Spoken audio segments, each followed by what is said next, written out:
Hello மக்களே, welcome to Mumbai ஃப்ளாவிஸ் டைரியின் அன்பு வணக்கம். ஒரே மாதிரி சாப்பிட்டு ரொம்ப அலுத்து போயிருச்சுங்க. இப்போ வெக்கேஷன் டைம் வேற, எல்லாத்துக்கும் டைம் இருக்கும். சரி வாங்க அப்படியே கொஞ்சம் கிராமத்து சைடாக போயிட்டு வந்துடலாம். கிராமத்து சுவையில் அடிபொலியான கார சாரமான மீன் குழம்பு, வஞ்சிர மீன் குழம்பு, மாங்காய் கத்திரிக்காய் எல்லாம் போட்டு அடிபொலியாக செஞ்சு சாப்பிட்றலாம். வாங்க பார்த்துட்டு வந்துடலாம். இப்போ நம்ம கிராமத்து மீன் குழம்பு செய்கிறதுக்கு நான் வஞ்சிர மீன் ஒரு 3/4 கிலோ எடுத்துருக்குறேங்க. நல்லா கழுவி சுத்தம் பண்ணி வச்சுருக்கிறேன். நீங்கள் வஞ்சிர மீனுக்கு பதிலாக வேறு எந்த மீன் அவைலபிளாக இருக்கோ நீங்கள் அதை யூஸ் பண்ணிக்கலாம்.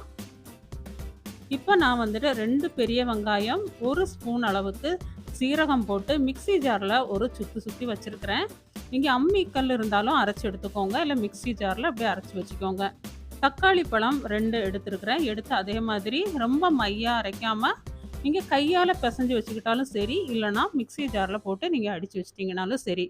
அப்புறமா 4 கத்திரிக்காய் எடுத்துருக்கிறேன். கத்திரிக்காய், மாங்காய், கருவேப்பிலை, பச்சை மிளகாய், சின்ன வெங்காயம், பூண்டு எடுத்துருக்குறேங்க.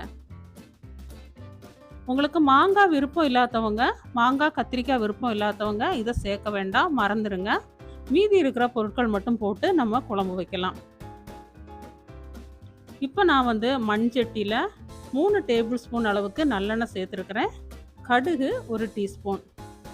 கடுகு பொரிஞ்சதுக்கு அப்புறமா நம்ம வெந்தயம் ஒரு 1/2 டீஸ்பூன் போட்டுக்கலாம். வெந்தயம் கருகாமல் பார்த்துக்கோங்க. இதில் நம்ம அரைச்சி வச்சுருக்கிற பெரிய வெங்காயம், சீரகம் சேர்த்து பச்சை வாசம் போகிற வரைக்கும் நல்லா வதக்கிக்கலாம். கொஞ்சம் ஸ்லோ ஃப்ளேமில் வச்சுட்டு வதக்கிக்கோங்க. இதில் கொஞ்சமாக உப்பு சேர்த்துக்கோங்க. உப்பு சேர்த்துட்டு நம்ம கழுவி சுத்தமாக வச்சுருக்கிற கத்திரிக்காவை கட் பண்ணி இதில் சேர்த்துக்கலாம். கத்திரிக்காவை நம்ம முதல்லையே கட் பண்ணி சேர்த்துட்டோம்னா நல்லா வெந்து அப்படியே வெண்ணெய் மாதிரி இருக்குங்க. சாப்பிட்றதுக்கு ரொம்ப டேஸ்ட்டாக இருக்கும். இந்த ஆயிலே நல்லா வதங்கணும். நம்ம எண்ணெய் கத்திரிக்காய் குழம்புக்கு செய்கிற மாதிரி கட் பண்ணுற மாதிரி கத்திரிக்காவை கட் பண்ணிக்கோங்க. நல்லா செக் பண்ணிக்கோங்க, உள்ள பூச்சி எதுவும் இருக்கான்னு செக் பண்ணிவிட்டு இது போட்டு நல்லா வதக்கிடுங்க. நல்லா வதக்கிட்டு இதில் நம்ம உரித்து வச்சுருக்கிற சின்ன வெங்காயம், பூண்டு சேர்த்துக்கலாம்.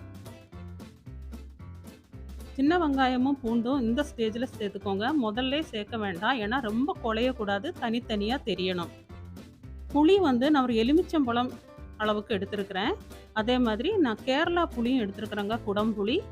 மாங்காவும் எடுத்துருக்கிறேன். நான் மாங்காய் சேர்க்குறதுனால நான் இந்த 1 குடம்புளி மட்டும் நான் சேர்த்துக்கிறேன். மாங்காய் சேர்க்காதவங்க 2 குடம்புளி சேர்த்துக்கோங்க. இப்போ நான் ஒரு 2 கிளாஸ் தண்ணியில் 1 குடம்புளியை சின்னதாக கட் பண்ணி நான் ஊற வச்சுருக்கிறேன். இந்த ஊற வச்ச புளிக்க மேலே 3 டேபிள் ஸ்பூன் அளவுக்கு மல்லித்தூள், 2 டேபிள் ஸ்பூன் அளவுக்கு வத்தல் தூள், ஒரு 1/4 டீஸ்பூன் அளவுக்கு மஞ்சள் தூள், 1 டீஸ்பூன் அளவுக்கு உப்பு. உப்பு நீங்கள் செக் பண்ணிவிட்டு அப்புறமா கூட பாதி சேர்த்துக்கலாம். நான் இப்போ 1 டேபிள் ஸ்பூன் மட்டும் சேர்த்துருக்குறேன். தேவைப்பட்டால் நான் சேர்த்துக்கிறேன். இப்போ நல்லா வதங்கின வெங்காயம், கத்திரிக்காய் கூட நம்ம அரைச்சி வச்சுருக்கிற தக்காளி பழமும் சேர்த்துக்கலாம். தக்காளி நல்லா வதங்கி அந்த எண்ணெய் தனியாக வரணும். வந்ததுக்கு அப்புறமா நம்ம மிக்ஸ் பண்ணி வச்சுருக்கிற மசாலாவை சேர்த்துக்கலாம். இப்போ நல்லா மிக்ஸ் பண்ணி விட்டுருங்க. ஒரு 5 நிமிஷத்துக்கு அப்புறமா இந்த எண்ணெய் எல்லாம் நல்லா மேலே வந்ததுக்கப்புறம் மசாலாவை சேர்த்துக்கலாம். இதை பார்த்தீங்களா, நல்லா வெந்துருச்சு. கொஞ்சமாக கருவேப்பிலையை நல்லா கையால் இந்த மாதிரி ப்ரெஸ் பண்ணிவிட்டு போட்டுக்கலாம். இதுக்கு மேலே நம்ம மிக்ஸ் பண்ணி வச்சுருக்கிற இந்த மசாலாவை ஊற்றிடலாம். இந்த புளி நீங்கள் தனியாக எடுக்கணும்னு அவசியம் இல்லை. குடம்புளியை நீங்கள் அப்படியே டைரெக்டாக போட்டுக்கலாம். குடம்புளி உடம்புக்கு ரொம்ப நல்லது. இப்போ 3 பச்சை மிளகா போட்டு நல்லா கொதிக்க வச்சுக்கலாம். இப்போ மாங்காய் சேர்த்துக்கலாம். மாங்காய் விருப்பம் இல்லாதவங்க புளி ஒரு எலுமிச்சம்பழம் அளவுக்கு போட்டுக்கோங்க. குடம்புளியாக இருந்தால் 2 புளி சேர்த்துக்கோங்க. இப்போ நான் மாங்காய் 1 போட்டதுனால குடம்புளி 1 மட்டும் சேர்த்துருக்குறேன். இப்போ நல்லா கொதிக்கட்டும். ஒரு 10 நிமிஷம் நல்லா கொதிக்கட்டுங்க. கொதிச்சதுக்கப்புறம் நம்ம மீன் சேர்த்துக்கலாம். இப்போ நல்லா 10 நிமிஷம் மசாலா எல்லாம் நல்லா கொதித்து நல்லா வெந்துருச்சு. இப்போ நம்ம சுத்தம் பண்ணி வச்சுருக்கிற மீன் சேர்த்துக்கலாம். மீன் சேர்த்ததுக்கப்புறம் ஒரு 7 நிமிஷம் மட்டும் வேக விடுங்க. நான் மண்சட்டியில் வச்சுருக்கிறதுனால 7 நிமிஷம், இல்லைன்னா நீங்கள் ஒரு 10 நிமிஷம், நீங்கள் வேறு தாச்சியில் வைக்கிறதா இருந்தால் ஒரு 10 நிமிஷம் வச்சுக்கோங்க. இப்போ பாருங்கள், நம்ம கிராமத்து சமையல் மீன் குழம்பு கம்மன்னு ரெடி ஆகிட்டு இருக்குதுங்க. அப்படியே இந்த கத்திரிக்காய் வந்துட்டு இப்படி முழுசாக போட்டிங்கன்னா ரொம்ப டேஸ்ட்டாக இருக்கும். அப்படி சாப்பிட்றதுக்கு வேறு லெவலில் இருக்கும். நீங்கள் கட் பண்ணி போட விருப்பம் இருக்கிறவங்க கட் பண்ணி போட்டுக்காங்க. அப்படி முழுசாக போட்டால் ரொம்ப டேஸ்ட்டாக இருக்குங்க. இப்போ நம்ம குழம்பு நல்லா ரெடி ஆகிடுச்சு. இப்போ நம்ம டேஸ்ட் பண்ணி பார்க்கலாம். இந்த எண்ணெய் எல்லாம் அப்படியே மேலே வந்துருச்சு பார்த்தீங்களா? அவ்வளோதாங்க. இப்போ ஆஃப் பண்ணிடணும்.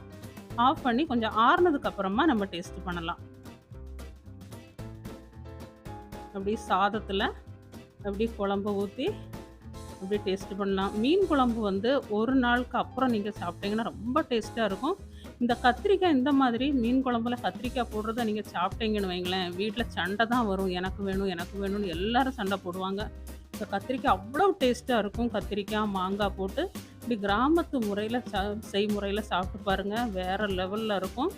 சாப்பிட்டுக்கிட்டே இருக்க தோணும். நீங்கள் வேறு எல்லாம் மறந்துடுவீங்க, இதையே சாப்பிடுவீங்க.